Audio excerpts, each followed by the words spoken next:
இயேசு கிறிஸ்து நாமத்திலே நாம் இன்றும் கூடிவர தேவன் செய்த மாபெரும் கிருபைகளுக்காக நாம் அவருக்கு நன்றி செலுத்துவோம்.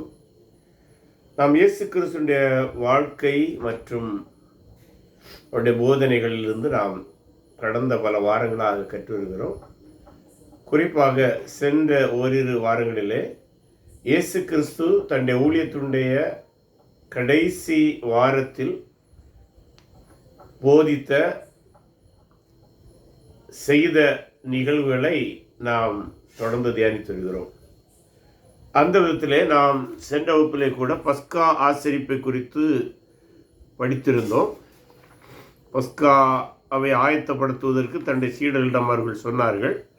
அதன்படி அவர்கள் எந்த இடத்தில் அதை தயார்படுத்த வேண்டும் என்று அவர்களுடன் கேட்டு அதற்கேற்றபடி ஒரு இடத்திலே ஆயத்தம் பண்ணியிருந்தார்கள். அப்படி பஸ்கா ஆயத்தமாக இருந்தபோது நடந்த ஒரு முக்கியமான நிகழ்வை நாம் இன்றைய தினத்திலே பார்க்க இருக்கின்றோம். யோவான் எழுதின சுவிசேஷம் 13ஆம் அதிகாரம் 1 முதல் 20 வசனங்களிலே அது வருகிறது. நாம் ஓரிரு வசனங்களை படிப்போம். படிக்கும்போது அந்த வசன பகுதியில் என்ன வருகிறது என்பதை அறிந்து பின்பு தேவையான இடத்துல வசனங்களை வாசித்து நாம் தியானிப்போம். யோவான் எழுதின சுவிசேஷம் 13ஆம் அதிகாரம். பஸ்கா பண்டிகைக்கு முன்னே இயேசு இவ்வுலகத்தை விட்டு பிதாவிடத்திற்கு போகும்படியான தம்முடைய வேளை வந்ததென்று அறிந்து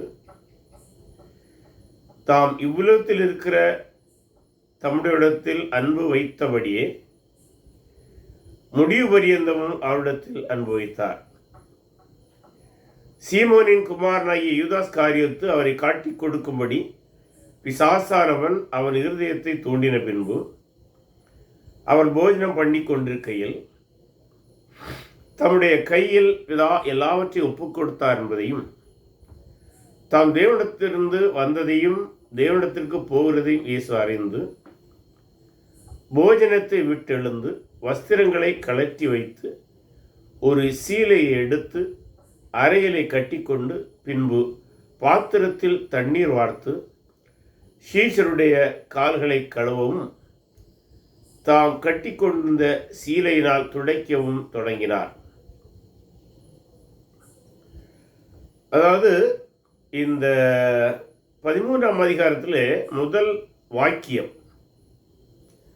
பஸ்கா பண்டிகைக்கு முன்னே, வாக்கியம் என்று சொல்வதை விட ஒரு சொற்றொடர் என்று சொல்வது சரியாக இருக்கும். இப்போ ஒரு கேள்வி அறிஞர்களால் முன்வைக்கப்படுகின்றது. பஸ்கா பண்டிகைக்கு முன்னே என்று சொல்லும்போது பஸ்கா பண்டிகைக்கும் எவ்வளவு நேரத்துக்கு முன்பே அல்லது எவ்வளவு நாளுக்கு முன்பே என்று கூட சிலர் அதை கேள்வி எழுப்புகிறார்கள். ஆனால் நாளுக்கு முன்பே என்பது பொருந்துவதாக இல்லை. வேண்டுமென்றால் இப்படி புரிய முடியும். இயேசு இவ்வுலகத்தை விட்டு பிதாவிடத்திற்கு போகும்படியான தம்முடைய வேலை என்பதை அறிந்து, எப்படி அறிந்து, தான் பஸ்கா பண்டிகைக்கு முன்பு, அதாவது பஸ்கா பண்டிகை முழுவதுமாக கொண்டாடி தீர்க்கப்படுவதற்கு முன்பு அல்ல முன்பே தாம் இவ்விடத்தை விட்டு போவதை அறிந்து அப்படியும் புரிந்து கொள்ளலாம். ஆகவே அந்த பஸ்கா பண்டிகைக்கு முன்னே என்பதை எப்படி புரிவது? பண்டிகைக்கு முன்பே நடந்த ஒரு நிகழ்வு என்று புரிவதா, அல்லது பண்டிகை அல்லது பண்டிகை கொண்டாடி முடிவதற்கு முன்பாக தாம் இந்த உலகத்தை விட்டு எடுக்கப்படுவோம் என்பதை அறிந்தா? ஆகவே அந்த ஃப்ரேஸை அந்த சொற்றொடரை விளக்குவதிலே அறிஞர்களுக்குள்ளாக சற்று சிரமம் இருக்கிறது. அதை யோவான் எந்த பார்வையில் எழுதினார் என்பது ஒரு கேள்வி. ஆனால் பொதுவாக எப்படி புரிகிறார்கள் என்றால், பஸ்கா பண்டிகை கொண்டாடுகிற சடங்குகள், அதாவது பஸ்கா பண்டிகை கொண்டாடும் முறைப்படியான சடங்குகள் தொடங்குவதற்கு முன்பு வேறொரு மாலை விருந்து, அதை ஈவினிங் மீல் என்று ஆங்கிலத்திலே சொல்வார்கள். அல்ல மாலை உணவு வேளை என்று கூட அதை புரிந்து கொள்ளலாம். அந்த மாலை உணவு வேளையில் நடந்த ஒரு நிகழ்வுதான் இந்த 13ஆம் அதிகாரத்தில் வருகிறது. அதாவது இந்த 13ஆம் அதிகாரத்தில் முதல் 20 வசனங்களிலே வருகிறது. அதைத் தொடர்ந்து பஸ்கா பண்டிகை நடந்தேறி இருக்கலாம். அதை இவனமாய் கூட சிலர் சொல்லுவாங்க. எப்படி என்றால், பஸ்காவுக்கு முந்தைய அந்தி வேளை போஜனம், அது 1-2 வசனங்களில் வருகிறது. அந்த போஜனம் செய்த பின்பு கால்களை கழுவுதல் சார்ந்த நிகழ்வு 3 முதல் 20 வசனங்களில் வருகிறது. அடுத்த முறைப்படியான பஸ்கா போஜனம் 21 முதல் 30 வசனங்களிலே வருகிறது. இப்படி பகுத்து புரிகிற ஒரு முறையும் இருக்கிறது. ஆகவே பஸ்கா பண்டிகைக்கு முன்னே என்பதை இப்படி புரிந்து கொள்ள வேண்டும் என்பதை மனதில் வைத்துக்கொண்டு இதற்கு செல்ல வேண்டும். சரி, இப்போது நாம் அறிந்திருக்கிறவனமாக அவர் அந்த போஜனம் முடிந்த பின்பு, எந்த போஜனம்? மாலை போஜனம். பஸ்கா பண்டிகைக்கு முந்தியதான புளிப்பில்லா அப்ப போஜனமாய் கூட இது இருந்திருக்கலாம். அதை அனுசரித்த பின்பு அவர் தன்னுடைய சீடர்களை கால்களை கழுவுகின்றார். அதற்கான முஸ்தீபுகளை செய்கின்றார். இந்த இடத்திலே ஒன்றை புரிந்து கொள்ள வேண்டும். இயேசுவை சிலுவையில் அடைத்த போது அவரை அடித்த அந்த வீரர்கள் ஆண்டவருடைய வஸ்திரத்தை பங்கு போட்டதை நாம் பார்க்கின்றோம்.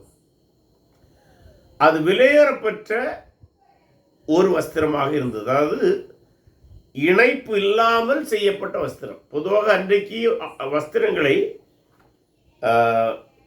இன்னைக்கு நம்ம ஷர்ட் எல்லாம் தைக்கிற மாதிரி தான் இணைச்சி செய்வாங்க.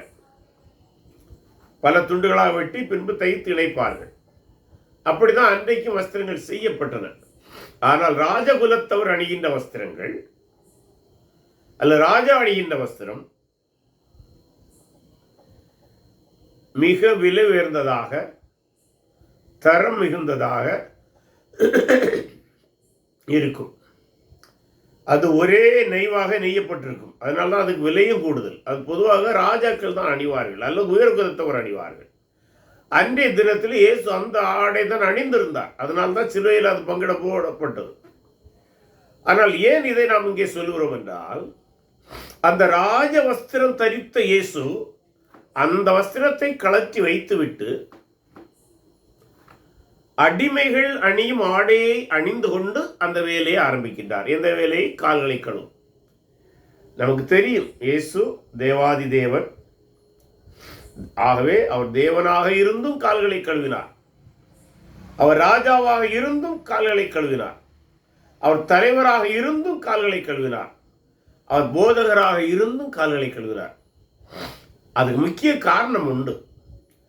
பொதுவாக இந்த விதமான விருந்துகள், சிறப்பு விருந்துகள் செய்யும் போது அந்த வீட்டு தலைவர் தன்னுடைய சார்பிலே அங்கு வருகிற விருந்தினர்களுக்கு கால் கழுவுவதற்கு ஒருவரை வைப்பார்கள். அது அந்த வீட்டுடைய அந்தஸ்தில் குறைந்த ஒரு குடும்ப உறுப்பினர் கூட அதை செய்ய முடியும். பொதுவாக அந்தஸ்தில் குறைந்த ஒருவர் தான் செய்வார்கள். ஆகவே இந்த விருந்திலே அந்தஸ்து குறைந்தவர் யார்? இயேசுவை சீடர்கள் தான் அங்கு பெரும்பாலும் இருந்திருக்க வேண்டும். ஆனால் இந்த சீடர்களுக்குள்ளாக போட்டா போட்டி. நீ பெரியவனா, நான் பெரியவனா, நீ பெரியவனா, நான் சிறியவனா என்கிற போட்டி இருந்ததுனால அவங்க யாருமே பிறருடைய கால் கழுவ தயார் இல்லை. ஆண்டவர் இதை பார்க்கிறார். இவனுக்கு காலை கழுவ மாட்டான்வன். இவனுக்கு இப்ப எல்லாருக்கும் மந்திரி பதவி வந்துட்டு, சாதாரணமான மந்திரி பதவி இல்லை, உலக ராஜாவுடைய மந்திரியாக அவர்கள் வர வேண்டும் என்பதுதான் அவங்க விருப்பம். அப்படி இருக்கும்போது நாங்கள் உனக்கு கால கழுவுதான். இதை இயேசுடைய முன் ஊழியங்களிலே பல முறை இந்த சீடருக்குள்ளாக இந்த வாக்குவாதங்கள், போட்டி பொறாமைகள் இருந்ததை நாம் பார்த்துள்ளோம். ஆகவே அந்த போட்டி பொறாமை தான் இந்த உச்சகட்ட நிகழ்விலும் நடக்கிறது. இவர்கள் கால்களை கழுவவில்லை. ஆகவே ஏன்னா நீ உன்னை விட நான் குறைஞ்சவனா என்கிற மனப்போட்டி. ஆக இதை கவனித்து வார்த்த இயேசு இவர்கள் கழுவ மாட்டார்கள் என்பதை அறிந்த பின்பு தன்னுடைய ராஜவஸ்திரத்தை கலற்றி வைத்துவிட்டு சாதாரண அடிமைகள் அணிகிற சீலையை அணிந்து கொண்டு அவர் இவர்களுடைய கால்களை கழுவுகின்றார். சற்று யோசித்து பாருங்க. சீடர்களெல்லாம் நாங்க பெரிய ஆள், ராஜாவுக்கு மந்திரின்னு நினைக்கிறாங்க. இங்க ராஜாவே காலை கழுவு இறங்கிட்டார். அப்படி கால்களை கழுவி கொண்டிருக்கும் போதுதான் 6ஆம் வசனத்திலே அவர் சீமான் பேதுருவிடத்தில் வந்தபோது அவன் அவரை நோக்கி, ஆண்டவரே, நீர் என் கால்களை கழுவலாமா என்றார். இயேசு அவனுக்கு பிரதித்திரமாக, நான் செய்கிறது இன்னதென்று இப்பொழுது நீ அறியாய், இனிமேல் அறிவாய் என்றார். இது ஏன் அப்படி அறியாய் அறிவாய் என்றார்? அறியாய் அறிவாய் என்றார். ஒன்று, யூதர்கள் மத்தியில் ஒரு நம்பிக்கை உண்டு. அது என்னவென்றால், மேசியா தன்னுடைய ராஜ்யத்தை அமைக்கும் வேளையிலே ஒரு மாபெரும் புதிதாக்குதல் இருக்கும். அந்த மாபெரும் புதிதாக்கல் மேசியாவுடைய பணியால், பரிசுத்தாவினுடைய துணையால் மேற்கொள்ளப்படும். இதை எரேமியா சொல்லியிருக்கின்றார். அதுக்கு முன்பு ஏசாயா சொல்லியிருக்கின்றார். எரேமியாவுக்கு அடுத்து எசேக்கியேல் சொல்லியிருக்கின்றார். யோவேலை பார்க்கின்றோம். இப்படி பல தீர்க்கதரிசிகள் இதை சொல்லி இருக்கின்றார்கள். ஆகவே யூதர்கள் மத்தியில் ஒரு நம்பிக்கை இருந்தது. அது என்னவென்றால், மேசியா வந்து அவன் ஒரு மாபெரும் தூய்மை பணியை உலகமெங்கும் செய்வார். ஆகவே தான் இயேசு சொல்றாரு, இப்போ நான் அவனுக்கு காலை கழுகுற மாதிரி நினைக்கிறேன், ஆனால் மேசியா தான் அதை செய்வார் என்று உங்கள் மத்தியில் ஒரு நம்பிக்கை இருக்கிறது அல்லவா, அதைத்தான் நான் இப்போது தொடங்கி வைக்கின்றேன். அதற்கு அடையாளமாக இது எப்படி பொருந்துகிறது என்றால், நாம் முந்தைய படித்திருக்கின்றோம். இயேசு கிறிஸ்து அற்புதங்களை செய்த போது எதற்காக அற்புதங்களை செய்தார்? ஒரு நாள் ஒரு சபையிலே ஒருவர் பிரசங்கித்தார். அதை கேட்டுக்கொண்டிருந்தேன். அவர் பிரசங்கிக்கிறார், இயேசு பரிசுத்தராக இருந்தபடினால் அற்புதம் செய்தார். கேட்கறதுக்கு நல்லா இருக்கிறது, தப்பு ஒன்றும் இல்லை. இயேசு பரிசுத்தர் தான், அதில் நமக்கு மாற்றுக்கிறதே கிடையாது. அவர் மாபெரும் பரிசுத்தர், பரலோகத்திலும் பரிசுத்தர், பூமியில வாழ்ந்த போதும் பரிசுத்தர். ஆனால் அவர் அற்புதம் செய்தது தன்னை பரிசுத்தர் என்று காட்டுவதற்கு அல்ல. முதல்ல அந்த உண்மையை நம்ம அறியணும். சரி, அப்படியானால் இயேசு எதற்கு அற்புதம் செய்தார்? இயேசு அற்புதம் செய்த நோக்கம் எசேயா தீர்க்கதரிசி 35ஆம் அதிகாரத்தில் சொல்லப்பட்டவனமாக, இந்த விதமான அற்புதங்களை செய்வது மெசியாவால் தான் முடியும், அல்லது மேசியா காலத்தில் தான் இது நடக்கும் என்பதை எசேயா முன்னுரைத்திருந்தார். ஆகவே தாம் செய்த அற்புதங்கள் மூலம் இஸ்ரவேல் மக்கள் இவர்தான் மேசியா என்பதை அறிய வேண்டும் என்பதுதான் அவருடைய பிரதான நோக்கம். அந்த நோக்கத்தில் தான் அற்புதங்களை செய்தார். ஆனால் அவர்கள் ஏற்றுக்கொள்ளவில்லை, புரியவில்லை. அதைத்தான், அதே போன்ற ஒரு நிகழ்வு தான் இங்கே பேதுரு செய்கின்றான்.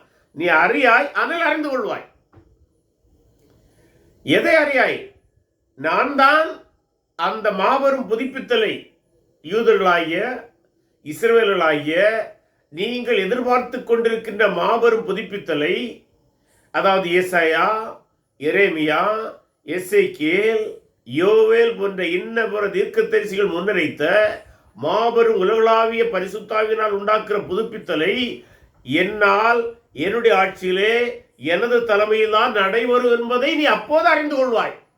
ஆகவே அந்த புதுப்பித்தலுக்கு அடையாளமாக இப்போது நான் உன்னை புதுப்பிக்கின்றேன்.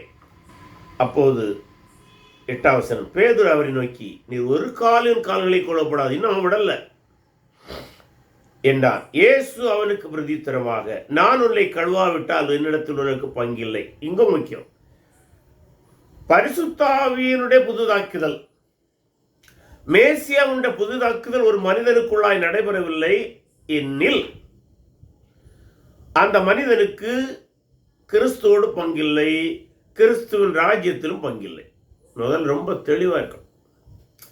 ஆகவே நாம் புதுப்பிக்கப்பட வேண்டும், புனரமைக்கப்பட வேண்டும், சீரமைக்கப்பட வேண்டும் என்பதில் அது நம்முடைய சடங்குகளாலோ சடங்காச்சாரங்களினாலோ மத வழிபாடுகளினாலோ அல்ல, கிறிஸ்துவோடு உள்ள உறவினால் தான் நாம் புதுப்பிக்கப்பட முடியும். கிறிஸ்துவோட உறவினால், கிறிஸ்து நம்மை பரிசுத்தப்படுத்துவதால் மட்டுமே அவரோடு உள்ள உறவும் புதுப்பிக்கப்படும், அவரோடு உள்ள உறவு தொடரும். அது அவருடைய ராஜ்யத்தில் நாம் பங்கடைவதற்கு அடிப்படை தகுதியாகவும் இருக்கிறது என்று அவர் சொல்கிறார். அதற்கு சீமோன் பேதுரு, ஆண்டவரே, என் கால்களை மாத்திரமல்ல, என் கைகளையும் என் தலையையும் கூட வழங்க வேண்டும். ஏன்னா அவரு ஷாக் ஆயிட்டா. இப்போ உம்மோடு உறவில்லை என்றால் கால்களை கழுவுவதற்கு நான் தடை செய்தேன். உம்மோடு உறவில்லை என்றால் கால்களை மட்டும் இல்லை, என் முழு அவயவங்களையும் நீர் கழுவ வேண்டும். ஏனென்றால் உம்மோடு நான் உறவோடு இருக்க வேண்டும். இயேசு அவனை நோக்கி, 10ஆம் வசனம், முழுகினவன் தன் கால்களை மாத்திரம் கழுவ வேண்டியதாயிருக்கும், மற்றபடி அவன் முழுவதும் சுத்தமாயிருக்கிறான். நீங்களும் சுத்தமாயிருக்கிறீர்கள், ஆகிலும் எல்லாரும் அல்ல என்றார். இந்த இடத்தில் முழுகினவன் மாத்திரம் கால்களை கழுவ வேண்டும் என்று என்ன சொன்னார்? அடிப்படையில் அந்த பின்னணியை முதலாவது புரிவோம். பின்னணி என்னவென்றால், ஒருவர் ஒரு விருந்துக்கு அழைக்கப்பட்டிருந்தால், அந்த காலத்தில், இயேசு வாழ்ந்த காலத்தில், அதிலும் குறிப்பாக பஸ்கா பண்டிகையோடு சம்பந்தப்பட்ட ஒரு விருந்து அழைக்கப்பட்டிருந்தால், அவர் அந்த விருந்துக்கு செல்வதற்கு முன்பாக நன்றாக தன்னை தூய்மைப்படுத்தி ஸ்நானம் செய்வார், குளிப்பார். அதன் பின்பு வாசனை திரவியங்களை தன் சரீரத்திலே ஆடையிலே பூசிக்கொள்வார். அபிஷேகம்ங்கிற வார்த்தையும் அதுக்கு பயன்படுத்துவார்கள். எண்ணெய், விலையுயர்ந்த பொருட்களெல்லாம் பூசிக்கொண்டு அந்த விருந்துக்கு செல்வார். அப்போ விருந்துக்கு எப்படி சொல்றாங்க? குளித்து விட்டு போகிறாங்க. ஆகவே குளித்து விட்டு போறனால இப்ப சரீரம் தூய்மையாக இருக்கும், காலில் மட்டும் நடந்து சென்ற அழுக்கு இருக்கும். ஆகவே தான் அந்த விருந்து வீடுகளிலே கால்களை மட்டும் கழுவுவது. மற்றபடி அவர்களும் தங்களை சுத்தப்படுத்தி விட்டு தான் வருவார்கள். எல்லா வீடுகளிலும் தூய்மை சடங்குக்கான தண்ணீர் இருக்கும்.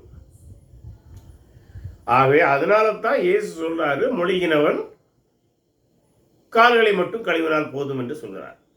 இந்த இடத்துல தான் சில வேளை இதை வேறு விதத்தில் இன்றைக்கு பிரசங்கம் பண்ணுகிறவர்கள் இருக்கிறார்கள். அதை ஒரேடியாக நான் அங்கே தவறு என்று சொல்வதற்கு வரவில்லை, அது தேவையில்லை. ஆனால் அடிப்படையில் பின்னணி இதுதான். ஆக அந்த இடத்துல அவர் சொல்றாரு சுத்தமாக இருக்கு, ஆகிலும் எல்லாரும் அல்ல. அந்த இடத்துல ஒரு பொடி வச்சு பேசுறார். நம்ம சொல்லலாம், ஒரு பொடி வச்சு பேசுறார். என்ன பொடி? 12 பேர்ல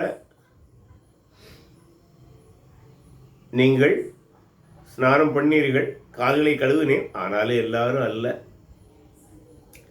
தம்மை காட்டிக் கொடுக்கிறவனை அவர் அறிந்திருந்தபடியினால் நீங்கள் எல்லோரும் சுத்தமுள்ளவர்கள் அல்ல என்றார். அவருடைய கால்களை அவர் கழுவின பின்பு தம்முடைய வஸ்திரங்களை தரித்து கொண்டு, இந்த ராஜ வஸ்திரத்தை மீண்டும் தரித்து கொண்டு திரும்ப உட்கார்ந்து அவர்களை நோக்கி, நான் உங்களுக்கு செய்ததை அறிந்திருக்கிறீர்களா? நீங்கள் என்னை போதகர் என்றும் ஆண்டவர் என்று சொல்லுகிறீர்கள். நீங்கள் சொல்லுகிறது சரியே, நான் அவர்தான். யாரு? I am he. இந்த ஐ எம் ஹி என்கிற வார்த்தை ரொம்ப முக்கியமானது. அது நான் ஆதி முதல் சொல்லப்பட்டிருக்கிற உடன்படிக்கை தேவன் என்றும் பொருள்படும். நான் ஆதி முதல் சொல்லப்பட்டிருக்கிற மேசியா என்றும் பொருள்படும். அது சொல்ல நீங்கள் சொல்றது உண்மைதான்.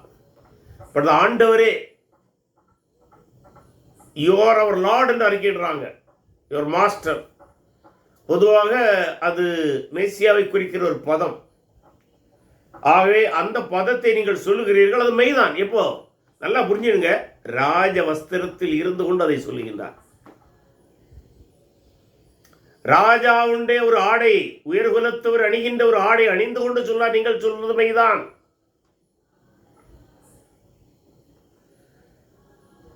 ஆண்டவரும் போதவருமாகிய நானே உங்கள் கால்களை கழுதுண்டானால் நீங்களும் ஒருவருடைய கால்களை ஒருவர் கழுவ கடவீர்கள்.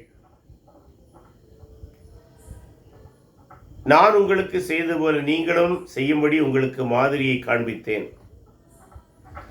மெய்யாகவே மெய்யாகவே நான் உங்களுக்கு சொல்லுகிறேன், ஊழியக்காரன் தன் எஜமானிலும் பெரியவன் அல்ல.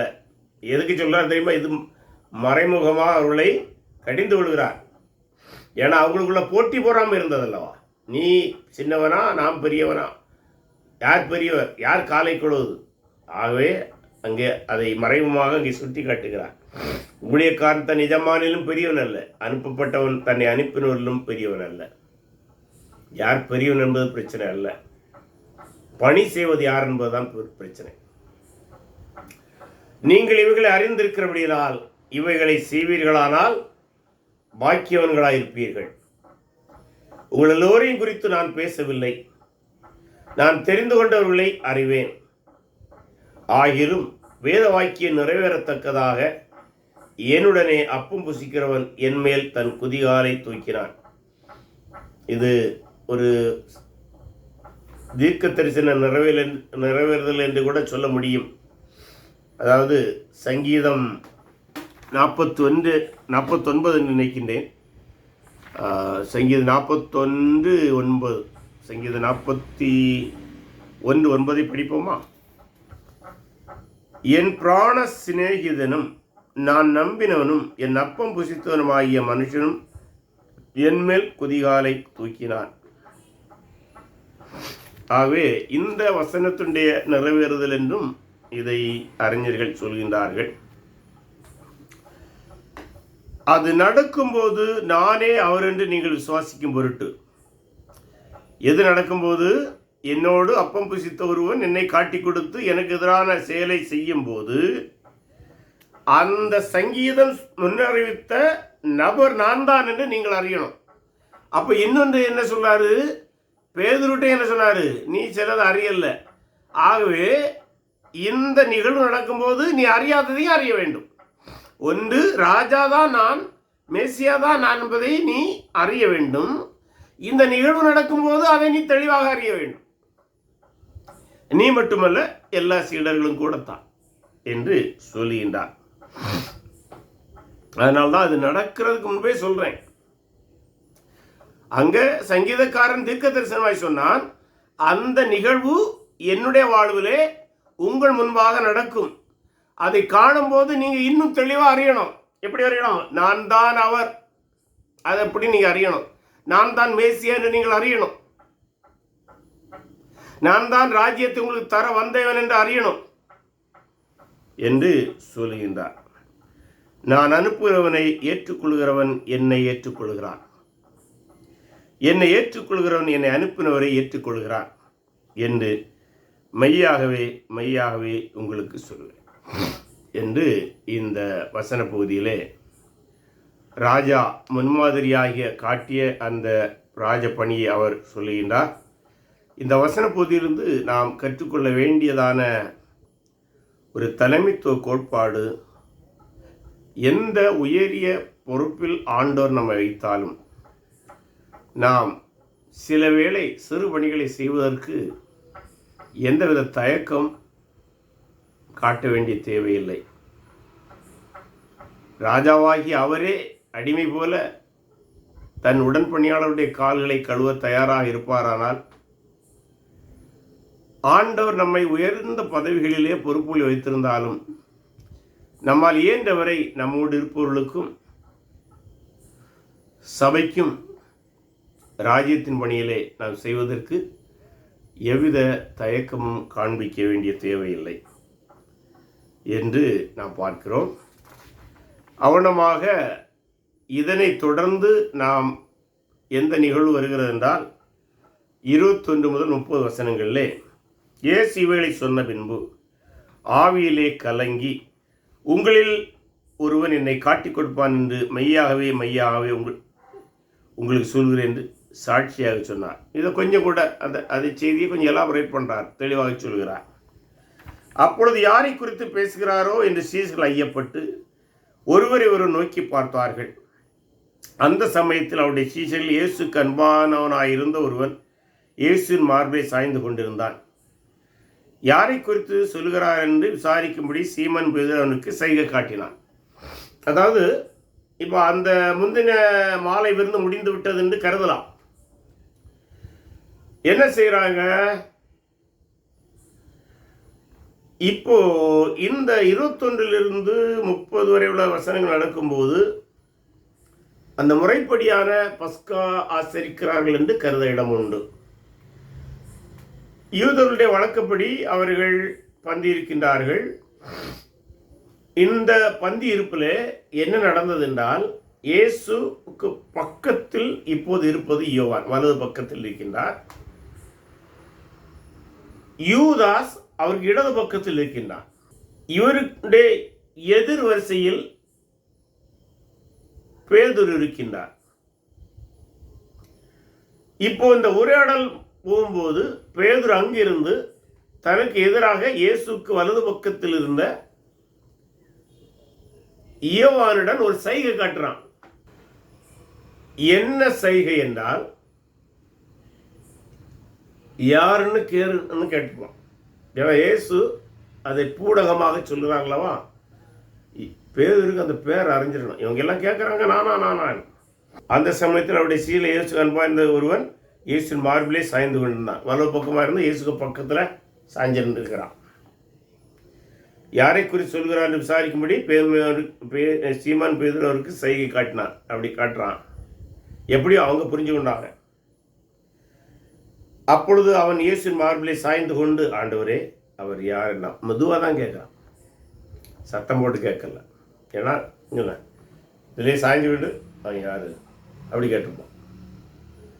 இயேசு பிரதித்திரமாக, நான் இந்த துணிக்கையை தோய்த்து எவனுக்கு கொடுப்பேனோ. இப்போ அந்த பஸ்கா பண்டிகை பஸ்கா முறைப்படியான பஸ்கா விருந்து நடக்கிறது. அந்த விருந்துடைய முறைமையை நாம் கடைசியில் பார்க்கலாம்.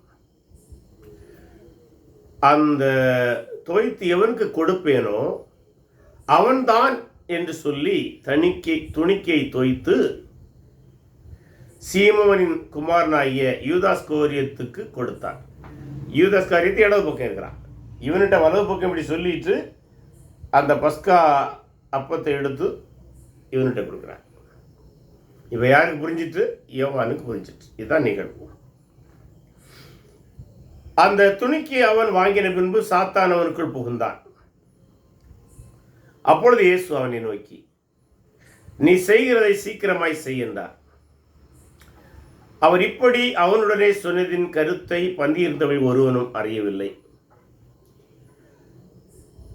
யூதாஸ் பணப்பையை வைத்துக் கொண்டபடியினால் அவன் போய் பண்டிகைக்கு தேவையானவர்களை கொள்ளும்படிக்காவது தரித்திரருக்கு ஏதாகிலும் கொடுக்கும்படிக்காவது இயேசு அவனுடனே சொல்லியிருப்பார் என்று நினைத்தார்கள். வழக்கமாக இப்படி விருந்துகள் எல்லாம் நடக்கும்போது அந்த நிகழ்வுகளை ஒருங்கிணைப்பது, அதற்கு பணம் செலவாக்குவது, அந்த வாரியங்கள் பர்ச்சேசிங் டிபார்ட்மெண்ட்னு வச்சுக்கலாம். இன்னைக்குள்ள மாடர்ன் கார்பரேட் வேர்ல்டில் பர்ச்சேசிங் டிபார்ட்மெண்ட் ஏற்க கீழே வருது, யூதாஸ் கீழே வருது. ஆகவே அது சார்ந்த ஏதோ ஒன்றை சொன்னார் என்று இவர்கள் கருதி இருக்கலாம்.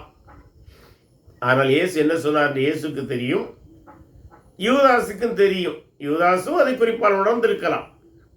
ஆனால் அவனுடைய மனது இப்போது கல்லாகி போய்விட்டது, கடினமாகிவிட்டது. இல்லை, கல்லில் நார் உரிக்க முடியாது. அவை சொல்லி எந்த பயனும் இல்லை. அவன் அந்த துணிக்கையை வாங்கினுடனே புறப்பட்டு போனான். அப்பொழுது ராக்காலமாயிருந்தது. ராக்காலமாயிருந்தது என்றால் அந்த பஸ்கா பண்டிகையுடைய அந்த நிஷான் 14ஆம் தேதியுடைய ஆரம்ப வேளையுடைய இரவு பகுதியாக இருக்கிறது. ஆகவே இவனமாக யூதாஸ் காட்டி கொடுக்கின்றான். இதை தொடர்ந்து நடந்த நிகழ்வை நாம் மத்தேயு 26ஆம் அதிகாரம் 31 35 வரை உள்ள வசன பகுதியில் படிக்கலாம். மத்தேயு 26, இது வேறு வசன பகுதியில் இருக்கின்றன. லூக்காவிலும் இருக்கிறது, லூக்கா 22லும் இருக்கிறது. லூக்கா 22 31 முதல், பின்னும் கர்த்தர் சீமோனே சீமோனே, இதே கோதுமை சுளையினால் புடைக்கிறது போல சாத்தான் உன்னை புடைக்கிறதற்கு உத்தரவு கேட்டுக்கொண்டான். நானோ உன் விசுவாசம் ஒளிந்து போகாதபடிக்கு உனக்காக வேண்டிக் கொண்டேன்.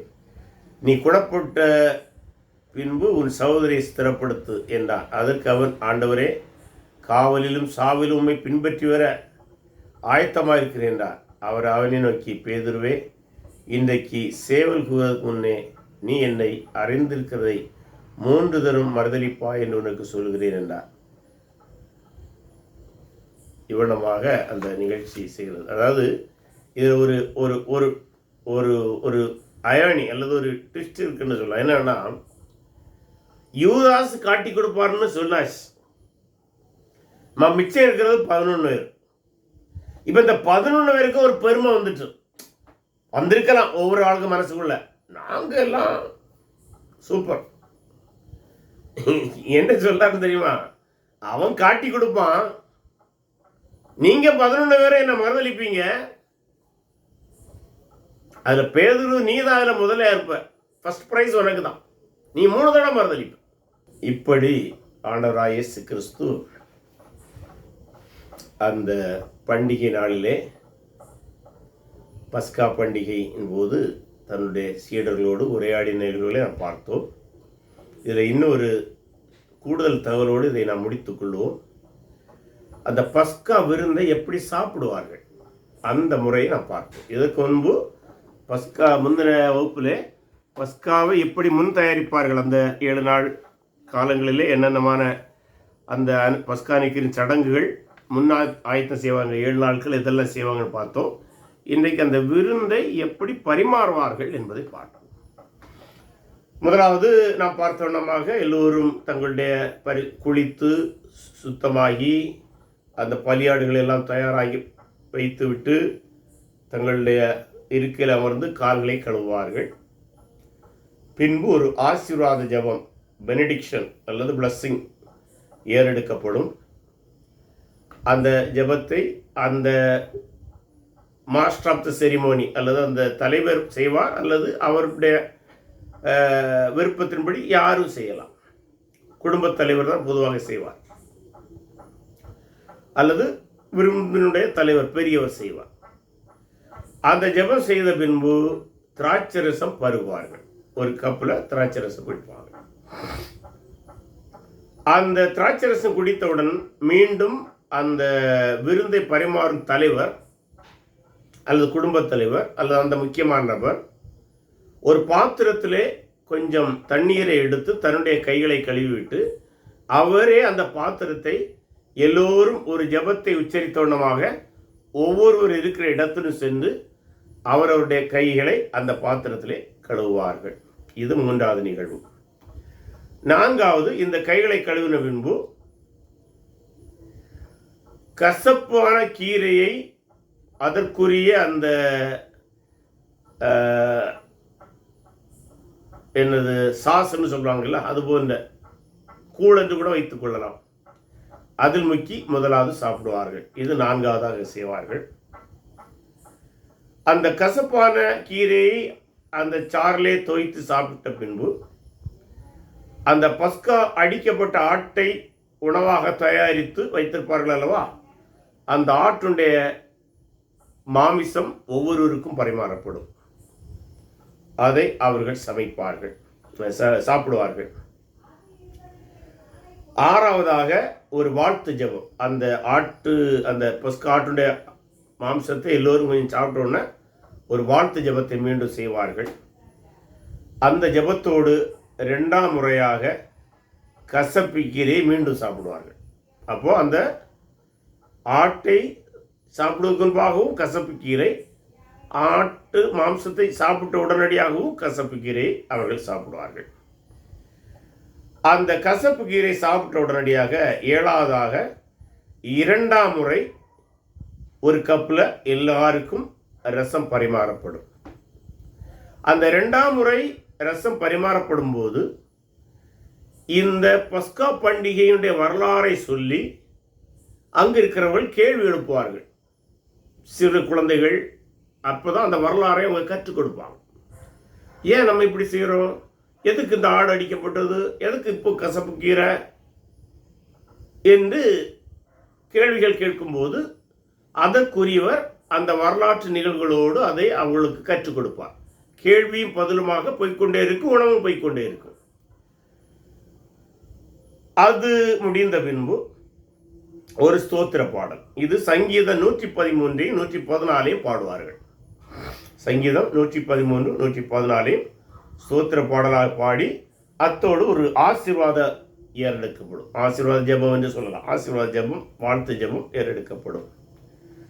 அதன் பின்பு 9வது நிகழ்வாக விருந்தினுடைய தலைவன் தன் கையை கழுவிவிட்டு பலியாட்டு மாம்ச துணிக்கையை தோய்த்து புளிப்பில்லா அப்பத்தில் கசப்பு அடியுடன் சுருட்டி சாரில் முக்கி ஒவ்வொரு நபருக்கும் தன் கையால் கொடுப்பான். என்ன செய்வார்னா, தன்னுடைய கையை கழுவி விட்டு அந்த பலியாட்டு மாம்சம் எல்லாத்தையும் சாப்பிட்டு முடிச்சிருக்க மாட்டாங்க, இன்னும் கொஞ்சம் இருக்கும். அந்த மாம்சத்தை கொஞ்சம் எடுத்து அதை புளிப்பில்லாத அப்பத்தில் ரோல் பண்ணி அந்த ரோலோடு சுற்றும்போது கீரையை வச்சு, அதனால தான் இப்போ நம்ம பர்கர்ல எல்லாம் வைக்கிறோங்களா, கீரை மாம்சம் என்னெல்லாமோ வைக்கிறாங்களா, அதுபோல் அது அவங்ககிட்ட தான் படித்தது. பஸ்காவுடைய மறுவடிவங்கள் தான் இப்படியெல்லாம் இருக்கிறது. ஆகவே அந்த ரோலில் அந்த மாம்சம், அந்த புளிப்பில்லா அப்பத்தில் கொஞ்சம் மாம்சம் கொஞ்சம் கீரை, அதை சுருட்டி அதற்குரிய அந்த சாறில் அல்லது சாஸ் என்று எதையா வைத்துக் கொள்ளலாம், அதை அதில் முக்கி ஒவ்வொரு நபருக்கும் தன்னுடைய கையாலே கொடுப்பார். அப்படி கொடுக்கும்போது பிற நபர்களும் சில வேளை அதே போல செய்து மாறி மாறி கொடுப்பாங்க. அது ஒவ்வொருவரும் பங்கிட்டு சாப்பிட வேண்டும், நாம் ஒரே சரீரமாக இருக்கின்றோம் என்று அறிக்கையிடுவதற்காக எல்லோரும் மாறி மாறி கொடுத்து எல்லாத்தையும் சாப்பிட்டு முடிப்பாங்க. அப்படி சாப்பிடும்போது அவங்க அவரவருக்கு எவ்வளவு தேவை அவ்வளவு சாப்பிட்டுடலாம். புசித்து பசியாரி திருப்தியாக மட்டும் சாப்பிடலாம். அப்படி சாப்பிட்டு முடிந்த பின்பு 3ஆம் முறை எல்லாரும் திருப்தியான பின்பு 3ஆம் முறை மீண்டும் ரசம் பரிமாறப்படும். அதன் பின்பு அவர்கள் எல்லோரும் கை கழுவார்கள். பின்பு மீண்டும் ஸ்தோத்திர பாடலுடைய 2வது பாகம் பாடப்படும். ஸ்தோத்திர பாடல் 2ஆம் பாகம் எது என்றால் சங்கீதம் 115 முதல் 118 வரை உள்ள சங்கீதங்களை எல்லோரும் சேர்ந்து தேவனை துதித்து பாடுவார்கள். முடிவாக 4ஆம் முறை மீண்டும் ஒரு கப்பில் எல்லோருக்கும் ரசம் பரிமாறப்பட்டு பஸ்கா விருந்து முறைப்படி முடிவுக்கு வரும். இதுதான் யூதர்கள் பஸ்காவை அனுசரிக்கும் முறையாக அந்த முதல் நூற்றாண்டிலே இருந்தது. இப்போது உங்களுடைய கருத்துகள், கேள்விகள் ஏதாவது இருக்குமானால் பகிர்ந்து கொள்ளும்படி அன்போடு வேண்டுகின்றேன்.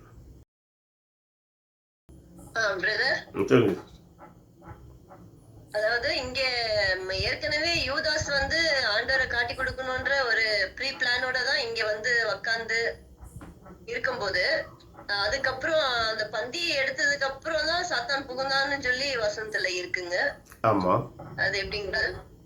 அவன் முன்னாடியே பிளான் பண்ணதுனால அப்பமே சாத்தானுடைய செயல் தானுங்க அது. அப்படியே அப்போ அதுவும் சாத்தானுடைய செயல்தான். இங்கே ஒருவேளை சாத்தான் அதிகப்படியாக அவனுக்கு ஊக்கத்தை கொடுத்திருக்கலாம். அதை சாத்தான் புகுந்தான் என்று ஒரு அழுத்தம் கொடுத்து அந்த வார்த்தை வருகிறதாக இருக்கலாம். அப்படிதான் கருத இடம் உண்டு.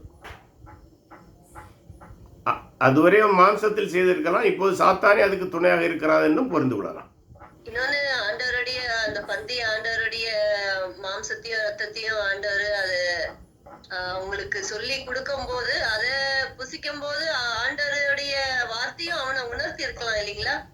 உணர்த்தி இருக்கலாம், ஆனால் உணர்த்துதலுக்கு கீழ்ப்படிந்தா என்ன என்பதுதான் கேள்வி. அந்த கால்களை கழுவுனது அந்த இது சொன்னீங்க இல்லையா, அதுல ஒரு லீடருக்கு அந்த ஹியூமிலிட்டிய சொல்லுது அப்படின்னு நீங்க சொன்னீங்க. நான் சொல்லல லீடருக்கு ஹியூமிலிட்டிய சொல்லுதுன்னு நான் சொல்லல, இயேசு அதை சொன்னார், அதை நம்ம அப்ளை பண்றோம். அப்படி ஓகே, அத இப்ப லிட்டரலா சர்ச்சஸ்ல சில சர்ச்சஸ்ல நான் பாத்திருக்கேன் அதை ஃபாலோ பண்றது. But is it essential brother? Essence இல்ல, அது யூதருடைய வழக்கம். ஆகவே அவர் யூதர்கிட்ட சக யூதர்கிட்ட சொல்றாரு, இப்படி நீங்க செய்யுங்க. அது அதான் ஒரு சடங்கு ஒரு மதச் சடங்கு அல்லது ஒரு கிறிஸ்தவ சடங்கு என்பது எல்லாருக்கும் பொருந்துதா அல்லது ஒரு குறிப்பிட்ட காலத்துக்கா அல்லது ஒரு குறிப்பிட்ட மக்கள் இனத்துக்கா என்கிற ஒரு கேள்வி உண்டு. பைபிளிலே பல காரியங்கள் அல்லது பல கட்டளைகள் சொல்லப்பட்டுள்ளன. அதில் எல்லா கட்டளைகளும் எல்லாருக்கும் ஆகாது. அதை கண்டுபிடிப்பதற்கு ஒரு முறை இருக்கிறது. உதாரணமாக ஒரு 5 கேள்விகளை கேட்பார்கள். என்ன கேள்விகள் என்றால், அதாவது நீங்க கேட்டீங்க சில சபைகள் செய்கிறாங்க, சில சபைகள் செய்யவில்லை ஏன் என்று. அதாவது எல்லா சபைகளும் செய்ய வேண்டும் என்று சொல்லப்பட்ட கட்டளை என்னவென்றால், அதை எல்லாருக்குமான கட்டளையா என்று தீர்மானிக்க கிறிஸ்தவ வரலாற்றிலே 5 கேள்விகளை முன்வைக்கிறார்கள். அந்த 5 கேள்விகளுக்கும் ஆம் என்று பதில் வருகிற கட்டளைகளை அனைத்து கிறிஸ்தவர்களும் அனைத்து சபைகளும் அனைத்து காலத்திலும் இயேசு கிறிஸ்து வருகிற வரை செய்ய வேண்டும். அந்த 5 கேள்விகளிலே ஏதாவது ஒரு கேள்விக்கு இல்லை என்று பதில் வருமானால் அந்த கட்டளை எல்லா சபைகளுக்கும் எல்லா மக்களுக்கும் எல்லா காலத்துக்கும் உரிய கட்டளை அல்ல. அப்படி அந்த கேள்விகளை வைத்துதான் அதை தீர்மானிப்பார்கள். அப்படி தீர்மானிக்கும் போது அந்த 5 கேள்விகளிலே பல கேள்விகளுக்கு இல்லை என்கிற பதில் வரும். அப்படி பதில் வருகிற போது அதை அனுசரிக்க மாட்டார்கள். ஆகவே கால்களை கழுவுகிறது என்கிற அந்த நிகழ்ச்சி குறித்து இந்த 5 கேள்விகளை கேட்கும்போது அதில் பெரும்பான்மை இல்லை என்று வருகிற அப்படின்னாலே அது எல்லாருக்கும் கட்டாயமான கட்டளை அல்ல. ஆனால் விருப்பப்பட்டவர்கள் செய்வதற்கு தடையும் இல்லை. அப்படி புரிய வேண்டும். ஓகே பிரதர், அது என்ன 5 கேள்விகள்? ஓகே, அது 5 கேள்விகள் என்னவென்றால், ஒரு கட்டளை நிச்சயமாக எல்லாரும் கடைபிடிக்க வேண்டும் என்றால் 5 கேள்வி. முதலாவது கேள்வி, அந்த குறிப்பிட்ட கட்டளை இயேசு கிறிஸ்துவால் சொல்லப்பட்டதா என்று பார்க்கணும். அப்படி சொல்லப்பட்ட போது இந்த இடத்துல அது இயேசு கால்களை கழுவுவதை சொல்லப்பட்டது போல வருகிறது. சரியா? ரெண்டாவது கேள்வி, இது முதல் கேள்வி. அப்போ முதல் கேள்வியில் ஆம் என்று வருகிறது. ரெண்டாவது கேள்வி, அந்த கால்களை கழுவுகிற நிகழ்வு அல்லது வேறு எந்த ஒரு சடங்காக இருந்தாலும் அது 4 சுவிசேஷங்களிலும் பதிவு செய்யப்பட்டுள்ளதா என்று பார்க்க வேண்டும். அப்படி பார்த்தால் இந்த நிகழ்வு ஏகதேசம் 4 சுவிசேஷங்களும் பதிவு செய்யப்படவில்லை. யோவானில் மட்டும்தான் பதிவு செய்யப்பட்டுள்ளது. அப்ப 2வது கேள்விக்கு பதில் ஏகதேசம் இல்லை என்றே வருகிறது. அடுத்ததாக அந்த குறிப்பிட்ட நிகழ்வு, இது 3வது கேள்வி, அந்த குறிப்பிட்ட நிகழ்வு அப்போஸ்தல நடவடிக்கைகளில் அப்போஸ்தலர்களால் தொடர்ந்து கடைபிடிக்கப்பட்டதா என்கிற 3வது கேள்வி. அப்படி வரும்போது இந்த கால்களை கழுவுகிற நிகழ்வை குறித்து அப்போஸ்தல நடவடிக்கையிலே அப்போஸ்தலர்கள் தொடர்ந்து செய்ததாக குறிப்புகள் இல்லை. அப்ப 3வது கேள்வியிலும் இல்லை என்றே பதில் வருகிறது. அடுத்த 4வது கேள்வி. 4வது கேள்வி, நிருபங்களிலே இந்த கட்டளை குறித்து கூடுதல் விளக்கங்கள் இருக்கின்றதா? அப்படி கேட்கும்போது இந்த கால்களை கழுவுகிற நிகழ்வை குறித்து எந்த ஒரு நிருபத்திலும் கூடுதல் விளக்கங்கள் இல்லை. ஆகவே இங்கும் இல்லை என்றே வருகிறது. நாம் இதுவரை 4 கேள்விகளை பார்த்திருக்கிறோம். 4ல் 1க்கு மட்டும்தான் ஆம் என்று வருகிறது. என்றால் இயேசு சொன்னார். ஆனால் 4 சுவிசேஷங்களில் அது இல்லை. அப்போஸ்தலர் நடவடிக்கைகள் அப்போஸ்தலர் கடைபிடிக்கவில்லை. நிருபங்களிலே அது விளக்கப்படவில்லை.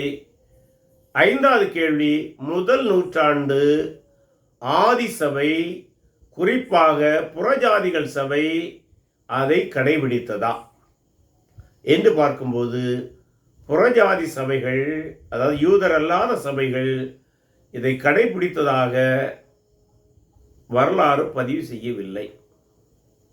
அங்கொன்று இங்கொன்றுமாக ஒருவேளை இருந்திருக்கலாம், பரவலாக இல்லை.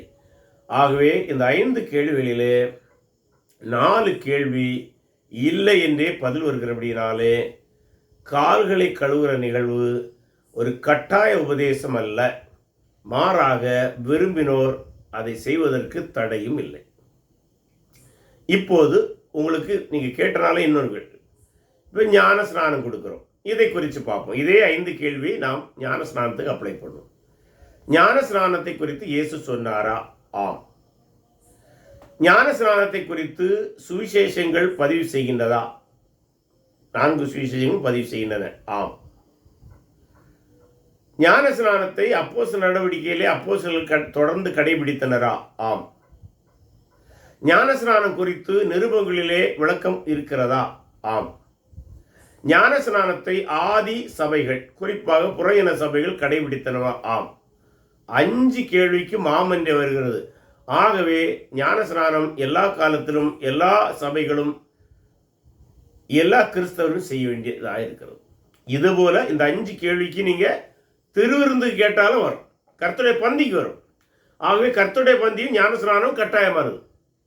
ஆனால் கால்களை கழுவுவது அந்தந்த சபையுடைய விருப்பம், தவறொன்றும் இல்லை என்பதை நாம் மறக்கவில்லை.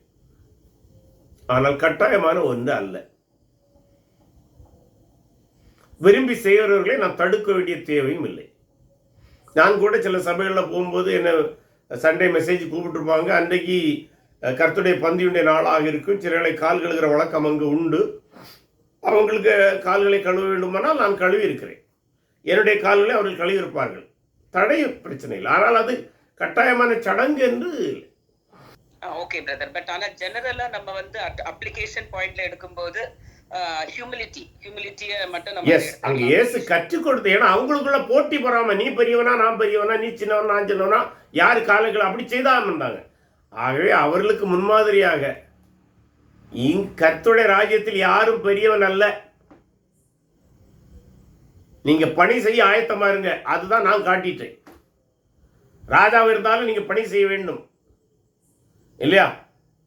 ஆண்டவர் என்ன சொன்னாரு? நான் பணி செய்வதற்கே வந்தேன்னு சொன்னார். அதாவது ஊழியம் கொள்ள வராமல் ஊழியம் செய்ய வந்தேன்னு சொன்னார். சர்வன் லீடர்ஷிப்னு கூட ஆங்கிலத்தில் சொன்னார். பணியாற்றும் மனப்பான்மை கொண்டவராக வந்தார். ஆகவே ஒரு கிறிஸ்தவனுக்கு அவன் ராஜ்யத்தின் குடிமகனாக இருந்தாலும் அவர் எந்த உயர் பதவியில் இருந்தாலும் ராஜ்யத்தின் பணியிலே, ராஜாவின் பணியிலே, ராஜாவின் வீட்டிலே அவன் சமமே, அவன் பணி செய்வதற்கு தயாராக இருக்க வேண்டும். அதுதான் கர்த்தர் எதிர்பார்க்கிற ஒன்று. நன்றி நன்றி. சொல்லுங்க. இந்த புளிப்பில்லாத அப்பா பண்டிகை குறித்து நாம் பார்த்தோம். அதுக்கப்புறம் பஸ்கா, இது ரெண்டுத்துக்கும் வந்து எப்ப அனுசரிக்கப்பட்டது, எவ்வளவு கேப்ல அனுசரிக்கப்பட்டது? புளிப்பில்லாத அப்ப பண்டிகை பஸ்காவுக்கு 7 நாளைக்கு முன்னே அனுசரிக்க ஆரம்பிச்சிருவாங்க. அந்த புளிப்பில்லா அப்ப பண்டிகையுடைய கிளைமேக்ஸ் தான் பஸ்காவாக முடியும். ஆகவே தான் அந்த கர்த்தர் அந்த கால்களை கழுவின நிகழ்வு இந்த ஒரு புளிப்பில்லாத அப்ப விருந்துக்கும்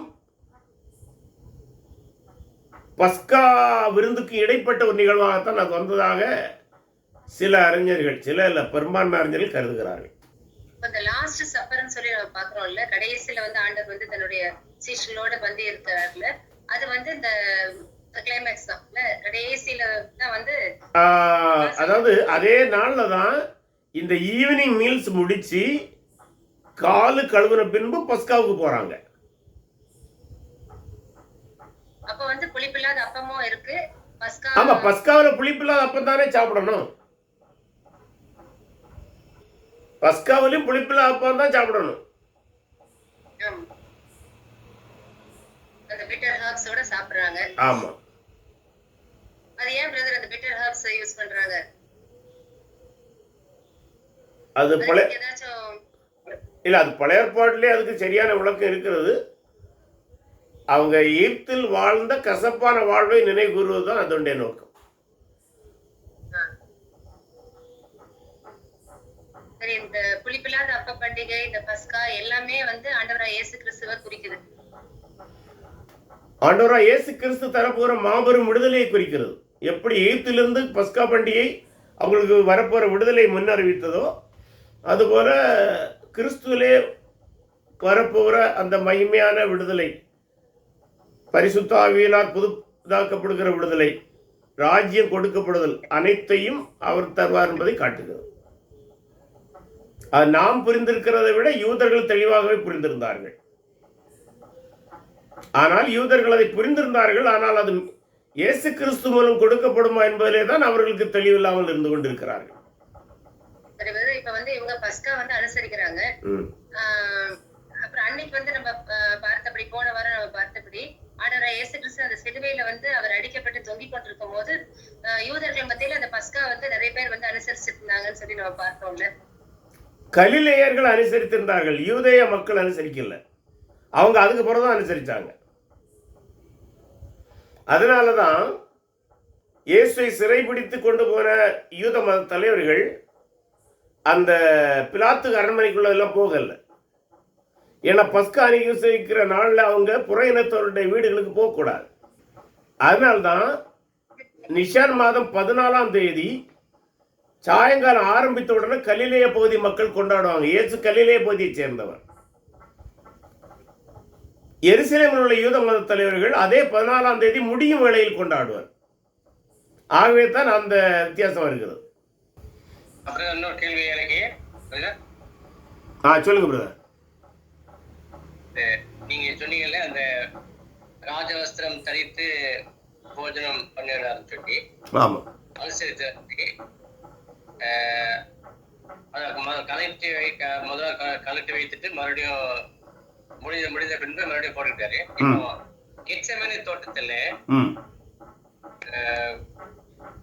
யூதாஸ் காரியத்து முத்தத்தினாலே காட்டி கொடுத்தான். நான் எவனை முத்த செய்யறோம் அவனே இயேசுன்னு சொல்லி அவரே ஏன்னு சொல்லி முத்தத்தினால காட்டி கொடுத்தான். இந்த இடத்துல பொதுவா பரிசுத்தவான்கள் சொல்லும் போது இயேசுவையும் மற்ற சிலரை பார்க்கும் என்றால் ஒன்றாக இருந்தார்கள். ஆகவே அதை முத்தத்தினால்தான் யூதாஸ் காரியத்தை காட்டி கொடுக்க முடிந்தது அப்படின்னு சொல்லி சொல்றாங்க, பொதுவா சொல்றாங்க. அந்த இடத்துல ராஜவஸ்தம் தரித்திருந்திருப்பாரா இல்ல கலெக்டர் வைத்திருப்பாரா? அது எப்படி, எதுக்காக முத்தம் கொடுத்தாரு? அதாவது அவர் ராஜவஸ்திரத்தோடு தான் இருந்தது. அது முத்தத்தினால் காட்டி கொடுக்க வேண்டிய சூழல் எது வந்தென்றால் கலிலேயர்களுடைய பேச்சு எல்லாம் ஒரே போல இருக்கும்.